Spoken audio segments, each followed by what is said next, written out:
नमस्कार दोस्तों, स्वागत है आपका हमारे यूट्यूब चैनल पर। 100 शब्द प्रति मिनट की गति से डिक्टेशन शुरू होगा 5 सेकंड बाद।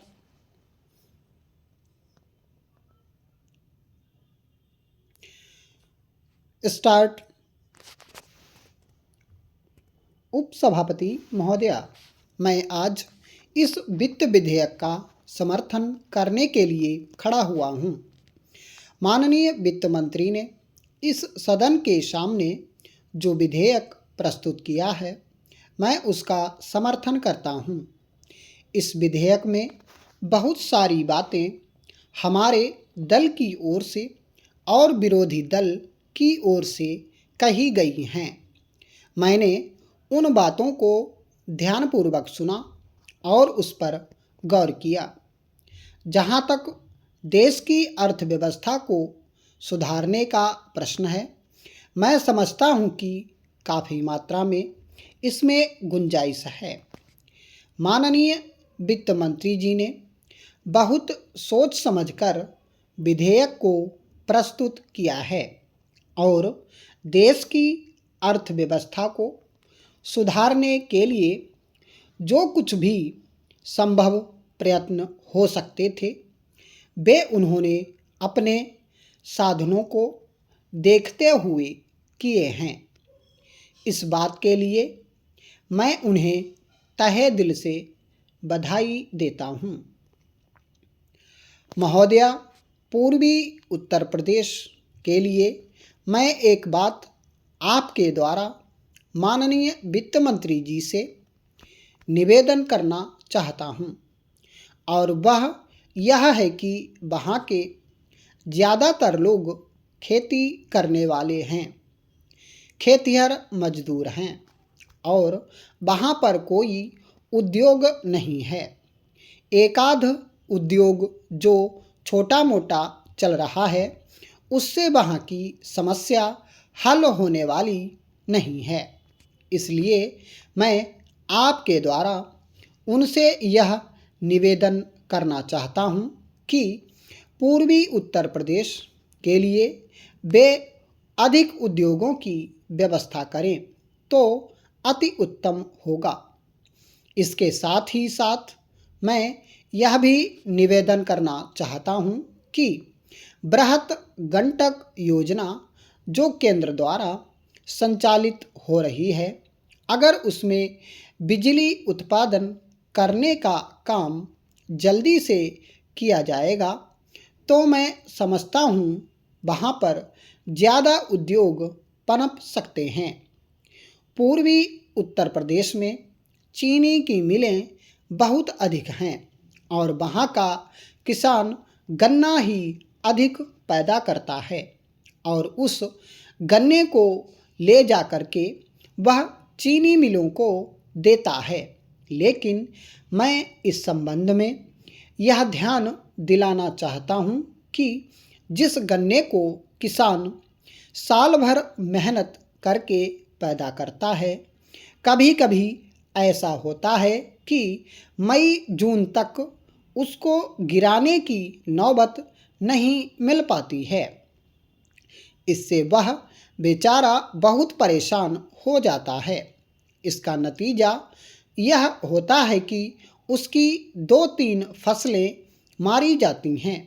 इसलिए मेरा निवेदन यह है कि सहकारी योजना के आधार पर या कोई सरकारी योजना के आधार पर वहाँ चीनी की मिलें बढ़ाई जाएं, जिससे वहाँ के गन्ना उद्योग को बढ़ावा मिल सके और किसानों को भी लाभ हो सके।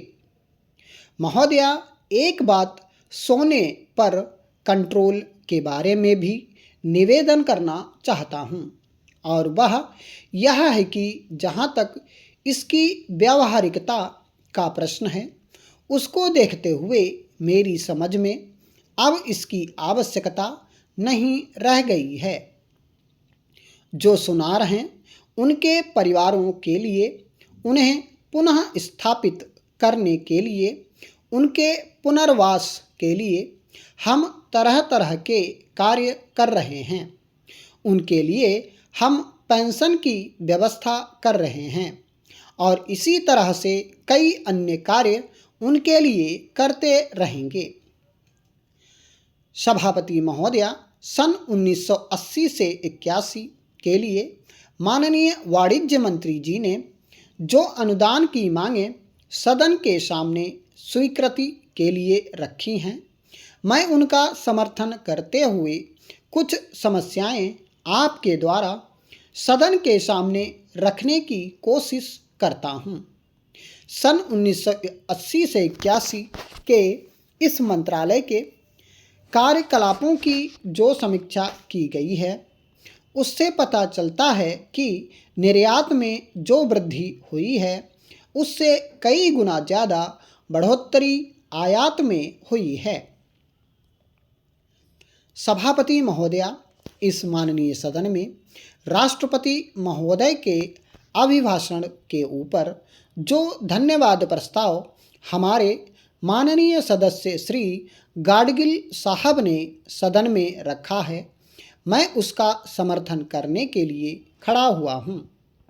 सभापति महोदया, माननीय राष्ट्रपति का भाषण जो पुस्तिका के रूप में है उसको मैंने पढ़ा है और विरोधी पक्ष के माननीय विद्वान सदस्यों के भाषणों को भी मैंने सुना है और उनको सुनने के बाद मैं इस निष्कर्ष पर पहुंचा कि माननीय राष्ट्रपति के अभिभाषण में कोई ऐसी वस्तु का दिशा निर्देश नहीं छूटा हुआ है जिसका उन्होंने संकेत ना किया हो। मान्यवर माननीय बाबूजी की मैं बड़ी कद्र करता हूँ। मैं समझता हूँ कि हिंदुस्तान की राजनीति में सबसे अधिक मैंने उनके भाषणों को सुना है और आज भी मैं उनके भाषण को सुन रहा था। उन्होंने अपने भाषण में 2-3 मुद्दों पर यहाँ प्रकाश डाला। मुद्रास्फीति के प्रति चरित्र बल और लोकतंत्र के प्रति उन्होंने कहा कि मुद्रास्फीति आज चरम सीमा पर बढ़ती जा रही है। आज लोकतंत्र जो है वह खतरे में है। आज यहाँ पर चरित्र बल की कमी है। मैं माननीय बाबूजी से पूछना चाहता हूँ कि जो यहाँ मौजूद नहीं है कि सन 1935 से कांग्रेस की गद्दी पर बैठे रहे और अब माननीय श्री जगजीवन राम आज अनुसूचित जाति और अनुसूचित जनजाति, अल्पसंख्यकों और पिछड़े तथा कमज़ोर वर्गों की बात सदन में करना चाहते हैं। वे 2-3 साल तक जनता पार्टी की सरकार में रहे और अब कहते हैं कि पुलिस जो है वह उच्छृंखल हो गई है। आज पुलिस के ऊपर कोई अंकुश नहीं है। मैं पूछना चाहता हूँ कि क्या उस जमाने में जो चुना हुआ विधायक या संसद सदस्य था उसकी टोपियाँ उतार ली जाती थीं और वह बिहार, जिस बिहार में आग लगी हुई थी, उस वक्त हमारे माननीय लोकनायक जयप्रकाश जी ने यह नारा लगाया था। श्रीमान, जहाँ तक मैं समझता हूँ यह बजट हमारी अखिल भारतीय राष्ट्रीय कांग्रेस की जो परंपरागत नीतियाँ रही हैं उसकी मर्यादा के अनुरूप है। यह बजट भारत की महान जनता की आवश्यकता, भावना और उनकी आकांक्षाओं के अनुरूप है। यह बजट छठी पंचवर्षीय योजना के प्रारूप के अनुसार बनाया गया है। यह बजट समाजवाद की दिशा में एक महत्वपूर्ण कदम है। यह बजट आर्थिक निराशा के बदले समृद्धि की एक किरण है। यह बजट विश्व की सबसे अधिक लोकप्रिय नेता श्रीमती इंदिरा गांधी के नेतृत्व में भारत के लिए आकाशदीप है। श्रीमान, 1977 में कांग्रेस की पराजय और जनता पार्टी की विजय का केवल यह कारण था कि हमारी एक नीति विशेष के कार्यान्वयन के कारण कुछ निहित स्वार्थी शक्तियों ने एक ऐसा भयानक षड्यंत्र रचा जिसकी गड़बड़ी के कारण उनको सफलता मिली और देश की बागडोर उनके हाथों में आ गई।